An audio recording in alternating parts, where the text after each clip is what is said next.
Hey, welcome back to Practical Liberty. I am riding solo for this episode, so I thought I'd ruminate on a question that's been on my mind, on all our minds, frankly, for the past couple of years. So the question is, who can you trust? And this is actually a fairly important question given everything that's happened over the past, 2 years, 3 years, but really the past decade, 2 decades. Um, a lot of people have placed trust in government institutions, in doctors, in the medical establishment, and it's led them down some terrible paths. And then some people don't trust anything anymore. They have no criteria by which they'll ever trust anything. They buy into every conspiracy theory that comes out because their trust has been so irrevocably broken. So it's an important question to figure out who you can trust and find some criteria that you can base that on so you can make informed decisions. So, quick story. One of the kids in my high school class was a pathological liar. It was actually kind of fascinating to watch. He started out lying about small stuff like his grades and his class rank, minor things like that. And then he started telling stories about crazy vacations he had supposedly gone on over holiday breaks. Now, this was before camera phones or social media, so you could almost get away with fibs like that back then. Um, but by our senior year, he was like strongly hinting that he had become some kind of drug dealing kingpin. So one day he shows up to school driving this brand new 2002 Nissan Maxima, I think it was. And he was claiming that he bought it in cash for like $25,000. Now, just for contrast, my senior year in high school, I was driving a 1989 Mercury Topaz. My parents bought it for me and my sister's share. I think they paid a few $100 for it, something like that. And this car was just a wreck. The tires screamed nonstop when they were in motion. When it rained, the passenger side floor would actually end up with a puddle because there was a leak somewhere. And the clutch was like, I don't know, 90% reliable. But that car back in my high school made me very popular because it was actually like my car. Everyone else that had a license had to beg their parents to borrow their car. So for kids in my class to claim to have bought a brand new $25,000 car was just ludicrous. And then, of course, he would come up with a million excuses why he didn't have that car most days because, it was clearly his mom's car that he was just occasionally borrowing. So in ninth and 10th grade, this kid was in our friend group. Then we kind of figured out he was lying to us more and more, and he gradually got pushed to the edges, right? Nobody trusted him. Nobody really wanted to hang out with somebody who, constantly made stuff up. And that's how trust works in the real world. First, you get a feeling that somebody's full of crap because what they're saying feels a little bit off, right? Um, if it's a one-off or an anomaly, you usually just kind of forget about it. Most of us have fibbed or BS to look cool to our friend group at some point, especially when you're very young. Hopefully you get called out for it, and then you back down and it gets forgotten. And I think some of that, let's call it embellishing the truth, comes from like being an insecure kid, and you grow out of it. But when people constantly lie, they get pushed out and nobody trusts them anymore. That's the way it's supposed to work. But something weird happens when we don't have any real life contact with a person and they're, just a face on a screen. They instantly get some form of credibility that we would never give them if we had a full picture of their life. And no matter how many times we catch them lying, for some reason, a plurality of people still seem to trust them. Now, I can think of almost endless examples of this. Joe Biden comes to mind. These days, I'm less convinced he's lying than his brain is just malfunctioning. But, his entire political career was just a cascade of lie after lie. He lied about his college class rank. He lied about being a civil rights activist in black churches. He got humiliated out of the 1988 presidential run because he plagiarized something like 3 speeches. There's been enough media attention to point out Trump swappers, although that's a confusing case because, he could say the sky is blue and fact checkers would find some way to mark it down as like a pants on fire statement. So that's kind of a different issue. Obama got the exact opposite treatment. The fact checkers found ways to turn his like blatant falsehoods, like if you like your plan, you can keep it. And when he claimed to have signed the biggest middle class tax cut in history in the law, they called those like mostly true. But then there's like Bush. Bush lied so hard that we overthrew a whole country. The only politician who seems to have any consequences for lying is Trump. So again, weird story, but politicians are just the tip of the iceberg here. The far more damaging case is the liars at the regulatory agencies. It's now abundantly clear that you don't need to be the best expert in your field to rise to the top of the FDA or the CDC or the EPA. You need a credential. You need to have an MD or a PhD. But the true expertise of our regulators is in navigating political and bureaucratic environments. Just to take a totally random example, let's look at the FDA. These are the experts who tell us what drugs are safe and effective. Now, I've written a bunch of promotions in my time as a financial copywriter that were teasing pharmaceutical stocks. So I've actually done a deep dive on the approval process, and it's grueling and it's extremely expensive. First, there's the 4 phases of clinical trials. So the first is for safety. So they test it on animals and then they give it to a handful of people just to see if it hurts anybody. Then phase 2 is small scale effectiveness trials. So they give it to a couple dozen people and see if the drug helps more than a placebo. Then there's phase 3. That's the larger scale trials where they compare it to existing treatments. And this is the phase the FDA actually uses to decide whether or not to approve a drug. And then phase 4 is kind of the ongoing phase. You watch for long-term side effects. The median cost to get through all these phases and get approved by the FDA is just under $1 billion. And that money isn't just spent on the research.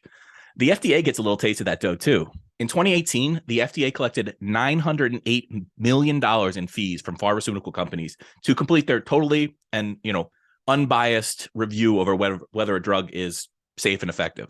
That's not a conflict of interest, nothing to see there. And obviously the system is working because almost no deadly or dangerous drugs ever reach the market, right? Not exactly. Between 2012 and 2021, there were 8.1 million serious adverse reports and 1.4 million deaths caused by adverse drug reactions. And 1,279 FDA-approved drugs are recalled every year. And most of those are done voluntarily by their manufacturers at some point after the drug has already made them a profit. Now, since this is going on YouTube, I'm not going to point out any extremely obvious concerns this might bring up about any recent medical interventions. But it should be concerning that the vast majority of doctors will happily give you any FDA-approved drug and say it's safe right up until the moment it's recalled. At which point, those same doctors will say, the recall just proves the system is working. These are the people we trust with our health. The majority of people do anyway. And all this information is available. You can go online and find out exactly which drugs were recalled, how many people they killed or injured after the FDA assured us that these were perfectly safe and effective. Now, it's not like if we just got rid of the FDA, we get rid of any of the problem of adverse reactions and bad drugs, right? But we would stop people from, outsourcing their trust process to an organization that clearly doesn't have their best interest at heart. So patients would be much more skeptical, I think, before they took a drug. And the doctors and pharmaceutical companies would have to be much more careful because, the FDA's shield from legal liability would be gone. It changes the incentives, and that's the point. Now, I could go on down the line of institutions that have massive trust and don't deserve an ounce of it. The FBI, the CIA, universities, businesses that have gross relationships with the government. So who can we trust? How does a rational person decide who to trust? I've been thinking a lot about this because I'm working on creating my first product. It's a course on what I call the cornerstones of liberty. You've probably heard me talk about it if you listen to the podcast. Those are security, wealth, awareness, and your network. These are the areas I believe you need to focus on and develop to have freedom in your own life. Now, I have some level of hesitation about releasing this course at all. First of all, because, I'm human. I'm not perfect, and I'm not perfect in any one of those areas. The one thing I really don't want to be credibly accused of is being a hypocrite. So, for example, in the area of security, I have guns and I train with them, and I'm actually a pretty good shot, and I know a decent amount about how to safely use and store them in a way that they're still accessible and, they're there when you need them. But there's a lot more training I could do in the realm of using guns for self-defense. Or to think about online privacy. I do much more than most people to secure my online identity, but I also know how much more I could be doing that I just haven't yet. So the reason that bothers me is because I know how harshly I judge other people for their hypocrisy.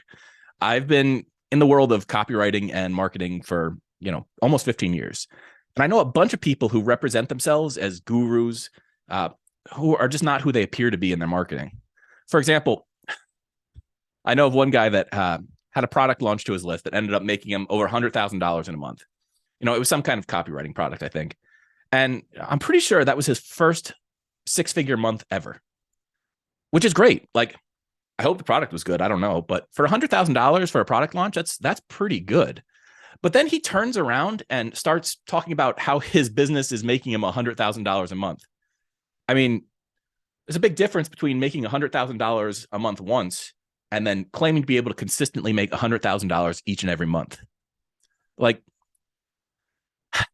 one month back in 2019, I had two of my biggest financial promos ever, and they were running at the same time. And I, at the same time, had a very successful health promo running.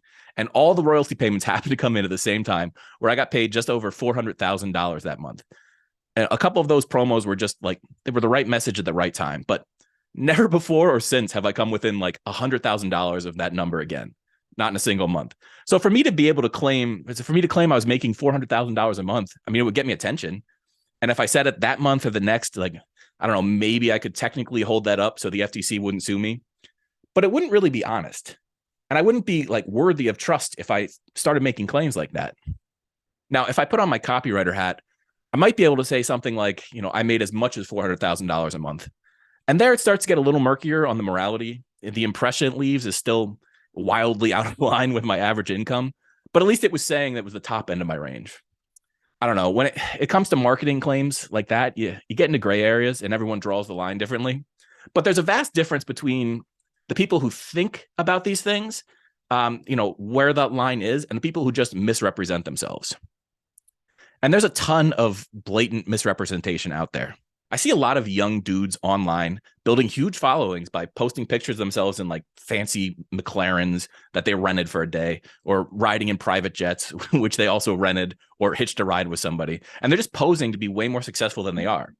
And then, of course, there's the phenomenon of coaches selling high ticket coaching on how to sell high ticket coaching about high ticket coaching. It hurts my brain to think that some of these people actually did get rich doing that, but it's true. And it's all from misrepresenting what they did. It's depressing in some ways to really sit back and think about how many people online are selling crap and getting rich doing it. And sometimes people catch on and these businesses blow up and nobody hears from the guru ever again. But sometimes they keep chugging along, finding new batches of customers who trust them for just a little while. But then there are really phenomenal, highly ethical, trustworthy businesses online. I know some of the guys running them, and they're making a fortune, and they're great people. It may be harder and it may take more time, but I think that's the right way to build a business. And I think it's going to become like a very important thing over the next few years to be trusted and to be trustworthy. In business, that's going to be just about the top of the pyramid. If we do see an economic collapse, like I think is pretty much inevitable at this point, it's going to come with a massive collapse in trust in businesses and institutions, because the vast majority of the population is going to be caught completely unaware. They won't understand why the dollar is worth practically nothing. They won't understand how things could possibly have gotten so bad when they were constantly told the US was the richest nation in the history of the world. And they won't understand why the people they kept electing just can't fix things. What they will understand is that almost everyone was lying about almost everything, almost all the time.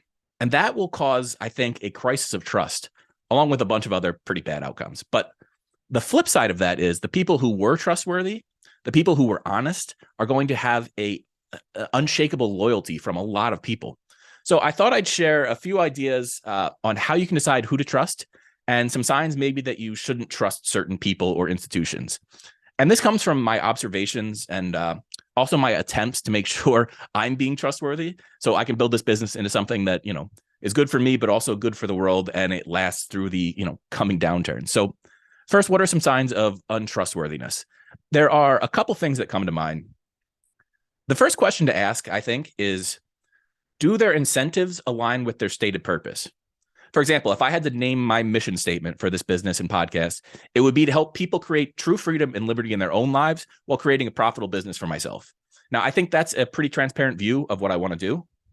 And the way I'm planning to do it is by, first, selling relatively inexpensive products that benefit you. In this case, my first product is going to be on developing the cornerstones of liberty, so security, wealth, awareness, and network. And then on the back of that, selling higher priced products that, teach much more advanced skills in all of those areas. And my actual LLC, the business name that I have, is the Freedom Business Network. So long term, my plan is to eventually partner with, very talented people who have skill sets that I don't, and create products for them that I can help them sell, and just do this all under an umbrella. This isn't complicated. It's a business model I've seen work very well before.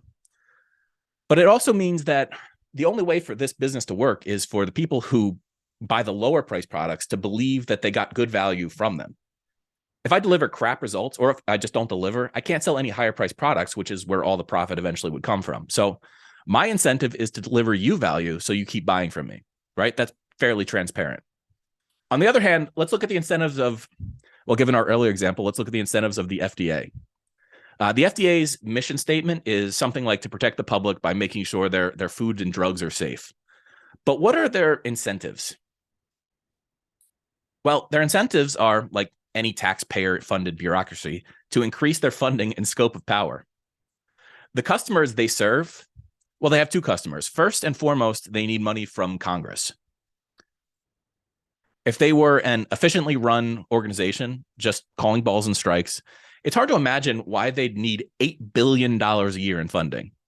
But their second customer, adding just under $1 billion a year, is the pharmaceutical industry that they're supposed to regulate. The only way to believe that they're actually incentivized to live up to their mission statement is to think that Congress is just a neutral representative body representing the people. But then you also have to consider that more than 2/3 of Congress have received campaign contributions from pharmaceutical industry companies. So I don't know, maybe that doesn't tip the scale, but it sure seems plausible to me that their incentives are almost entirely aligned with that pharmaceutical industry. All right. So that's one way to start thinking about whether or not to trust a person or institution. Another major one for me is what's the level of exposure they let their ideas have? There's a reason you don't see a lot of politicians interviewed on podcasts. Those are very unsafe environments for people that lie for a living. Just as an example, there was a point in time where I thought Dan Crenshaw, the congressman, was a decent guy to have in Congress. Like, he seemed kind of reasonable. He had a good backstory.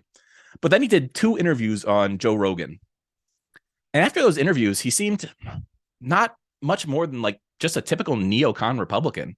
His answer on how to fix healthcare in particular exposed that he had no real grasp of the underlying problems. Just a little bit of pushback from Rogan, and he just fell apart. Now, I'm not saying he's dishonest. In fact, I'm kind of saying the opposite. I'm glad he was willing to put himself out there. And, just going on that podcast, and I guess to some extent doing his own podcast, he really did show who he is. And that's a good thing. I think that makes him more trustworthy. I trust that he's going to push for more military interventions and that he's incapable of solving any healthcare problems. One really good reason to not trust most politicians is because they would never go on a 1 or 2 hour long podcast and let somebody ask them just like normal questions. Like, can you imagine Nancy Pelosi lasting more than, 5 minutes in an interview with Rogan or someone other than a TV journalist? She can barely hold it together as is. Imagine someone asking her questions about how she and her husband actually, always happen to know where to invest in the companies that she regulates. Now, it would be glorious, but it'll never happen. The fact is, most people never actually allow their ideas to be scrutinized. And that's fine for most people. But if you're trying to have some level of power or influence over people and you're not willing to get out of your own echo chamber, that's a big sign that you're not a trustworthy person. All right, another sign that someone isn't trustworthy is that they don't have any ideas of their own. Now, I need to break this one down a little bit, I think, because I've said in the past, one of my biggest ambitions in life is to have a truly unique idea. Most good ideas today are iterative, not original. So just to break this down in a way that, libertarian type people can relate to. Ludwig von Mises had mostly original idea with praxeology, right? The foundation of the Austrian School of Economics. Rothbard, who was a genius in his own right, had a lot of iterative ideas based on that, but no real original ideas, I don't think. Most human civilization is iterative. That's not a critique. We're standing on the shoulders of giants. As a quick aside, that phrase, standing on the shoulder of giants, was coined by Isaac Newton. And he was actually being sarcastic when he said it. So one of his contemporaries was a guy by the name of Robert Hooke, who, Hooke was always accusing Newton, and with some credibility, actually, of plagiarizing his ideas. And Hooke was like 5 feet tall. So, so when Hooke accused Newton of stealing his ideas, Newton said, I stand on the shoulder of giants, just as a dig at Hooke. Anyway, random trivia for you. So anyway, what I mean by trusting people who have their own ideas is people that have processed an idea. A lot of times, what I see, especially from progressive podcasters and YouTubers, is that they've adopted a lot of ideas that they can repeat, but they never actually processed that idea. So how can you tell if somebody has processed an idea or are just regurgitating one? Well, I don't think there's a perfect test, but one big hint is that there's a group of people all repeating the same idea in the same way. For example, a ton of lefties will incessantly repeat, Medicare for all catchphrases like, I don't you know the US is the only industrialized nation that doesn't have free healthcare? And don't you know our outcomes are worse than every other countries? And just look at the price of insulin compared to Europe. Okay, those are talking points, not arguments. And they're just repeating those ideas. They're not processing them. If you really dive into the healthcare mess in the US, the problem is too much state intervention, not too little. Just think about that $1 billion price tag I talked about earlier to get a drug through the clinical trials and FDA approval process. The obvious result of that is that only companies that have $1 billion can bring new products to market. Now, look, as an angel investor, I can tell you that it's hard for a startup to raise $1 million. It's nearly impossible for them to raise $1 billion. And that makes the pharmaceutical development an insider's game. You have to go work for one of the big companies if you want to play. And those big companies, they make money because of the extremely corrupt system of health insurance, essentially, not because they're selling customers medicines they need. The incentives there are all kinds of screwed up, and that screws up the pricing mechanisms you would normally have in a free market system. Now, I think I'm going to do a healthcare industry podcast someday. If you have any suggestions for good guests on that topic, let me know in the comments. Okay, but the processing versus repeating ideas. Now, I'm not claiming to have fully processed every idea I talk about. That's almost impossible to do. But I do try to process ideas. And in episodes like these are me showing my work of processing the ideas. The people that simply repeat every idea they have, I mean, it's not necessarily dishonest, but it doesn't make you trustworthy either. Because if all you're doing is repeating an idea or a slogan, then it's not actually you that I'm dealing with, right? You're being a proxy for someone else, and I don't necessarily know who you're a proxy for. I mean, hell, you may not know who you're being a proxy for.